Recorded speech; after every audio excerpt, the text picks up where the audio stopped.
take that. Okay, I got it.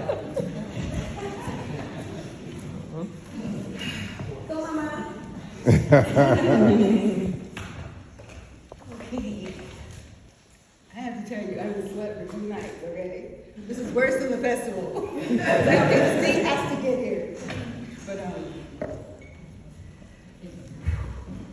good evening, good people. Good evening. It is a joy to see your beautiful faces. And honestly, to see so many wonderful spirits that I know in so many different parts of my life is really remarkable. So I have to say that up front. Thank you for coming out to celebrate me.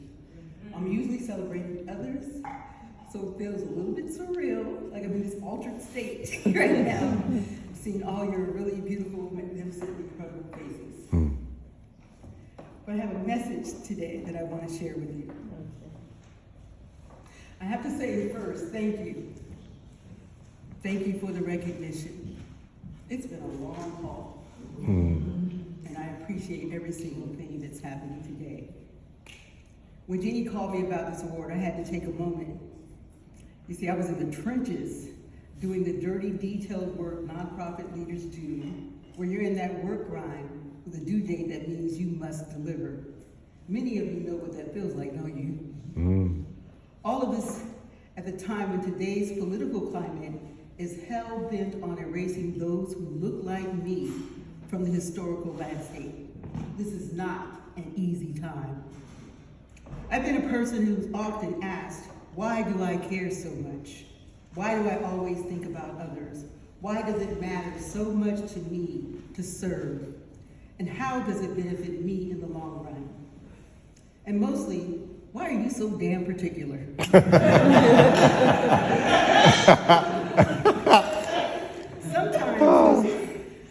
Sometimes those questions feel very much like, who do you think you are, thinking you can make a difference? My parents were raised in Louds County, Alabama. Some of you may know it as the birthplace of the Black Panthers, or the heart of the Civil Rights Movement. I know it as a place where 2 people made a life by way of the military. 2 people in their own right, rebels in their own ways. My mother worked in a cookie factory. She was the reason they installed handicapped parking. She was the person behind making sure her co-workers were fully educated on their pension plans and how to save money for retirement. She raised 6 of us in a manner that allowed us to explore our creativity in ways that would give you pause. First, imagine coming home after a long day's work to an additional 12 or 13 teenagers, not your own, practicing dance moves in your backyard, rehearsing monologues in your living room, material and cutouts everywhere to sew outfits for an African dance, with a daydreaming daughter who walked around with a pen and spiral-bound notebooks writing poetry. My sister Des and I, who's here today, spent our childhood dreaming up possibility with programs that embrace so many young creative talents, with shows including the Ashanti Queens, these are things we named ourselves, Ashanti Queens, the African American Willingboro Dance Troupe, and later a choreo play called The Era of Black Women. Art was our thing, and we were full-blown doing it, paying close attention to our culture, our history, and our heritage. At that time, we didn't know or use the term artist, but we did recognize how much our mother made space for us to find and learn and grow our gifts. She had no idea what treasures she planted for us. When you're an artist, you know early on that you're different. Perhaps like me, you experience things in very unique ways. Every emotion is intense. I'm gonna say that again. Every emotion is intense, as if your body can't hold the heat spilling from it. The world doesn't show up in quite the same way. It's as if you see it at a tilt, always wondering why, and sometimes why not.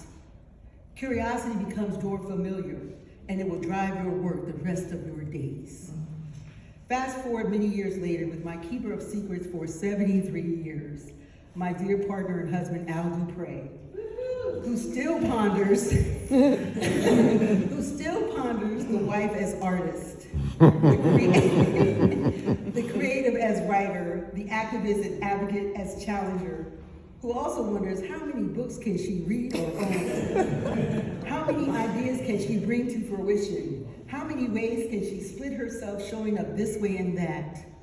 My Al and my mini-me but ultra feisty daughter Danielle, also known as my OG, the original gladiator. My twin boys and spunky grandson have been planted by my side as I work to create a life fashioned after what I cared most about.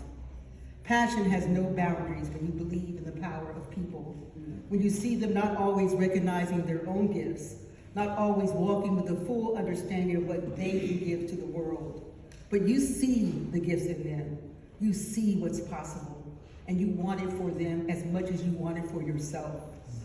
While it takes one voice to start a song, it takes many to spawn a choir. That's who I am. That's how I stand in the world, with my feelings all over the work I do. When you embrace words and stories and poetry as healing songs and ways to empower who we are, how we are, and all we do, it makes you believe in a different and profound way. I know I am particular. I know my beliefs come from the bone and strike from the heart. I am someone who sees the work. I am someone who works to see the good in everyone. What's your good? Don't get it wrong.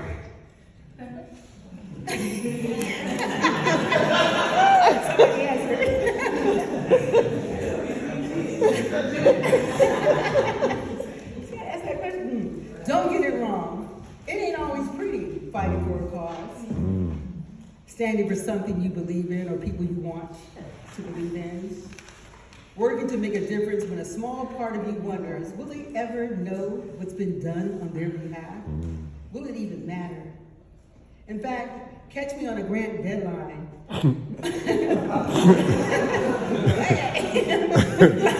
Or with 50 open tabs on my computer threatening to crash, and me wondering, what the hell, Google, on my don't play with me days. Or catch me at a time when I have to show up because that's how we do, when my family's in crisis, or when loss grips and shapes who I've become over the years. When life keeps life and still, we get up and face the day, don't we?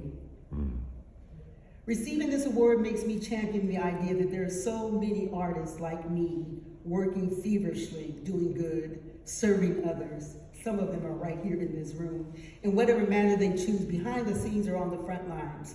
But I stand here today as one of them who continues to think, what's next? What has yet to be created? What more can be done? What fight should we invest in it to make it worthy for someone else? It's not because I set out to work for a cause, no. I can't say that.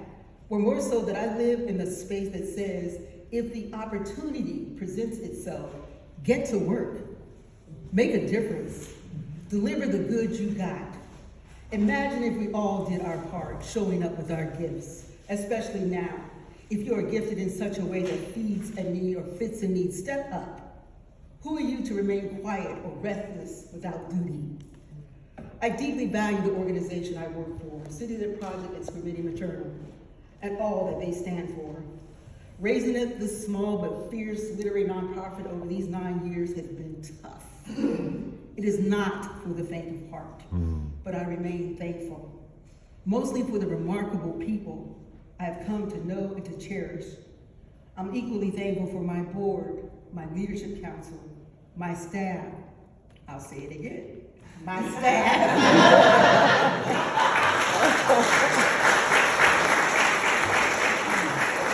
I was going to say, if you know, you know, but my staff, my executive assistant, Lydia Jacobson, right there. Yeah. Woo.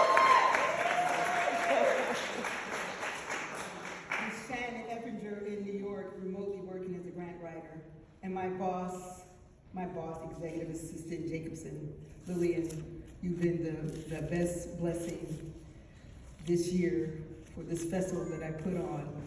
I actually had a chance to get a little break. Amen. And I appreciate that. I appreciate her.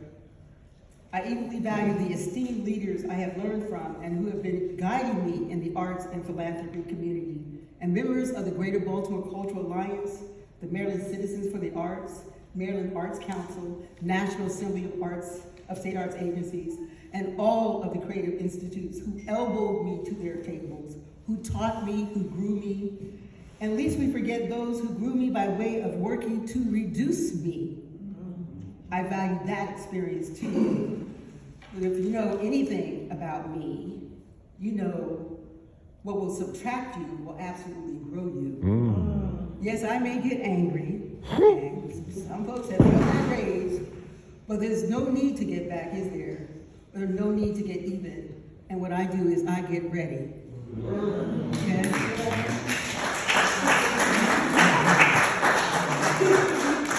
And I take the stance to never grow a wishbone where a backbone ought to be. Oh, yes. One of my favorite quotes. So if you were to ask me now, why do I care so much? My first thought is, why don't you care enough? Who are we really if we don't share our gifts to the world that ultimately could use them? Who are we if we don't recognize others to lift as we climb? And what are we if we don't make a way to invest in our children or hold ourselves accountable for a future for the generations to come? I thank Greater Baltimore Cultural Alliance, Jeannie, her amazing staff, and the board for this honorable recognition and this day giving me my roses. I'm immensely touched by each and every person in this room gathered here today. By all the love raining down on me on social media, email, and text, and by my loved ones, by my family who traveled from New York to celebrate me, this moment will be stored in my memory palace for now and always. I am grateful beyond measure. I would say humbled, but these days don't call for me to be humbled, do they?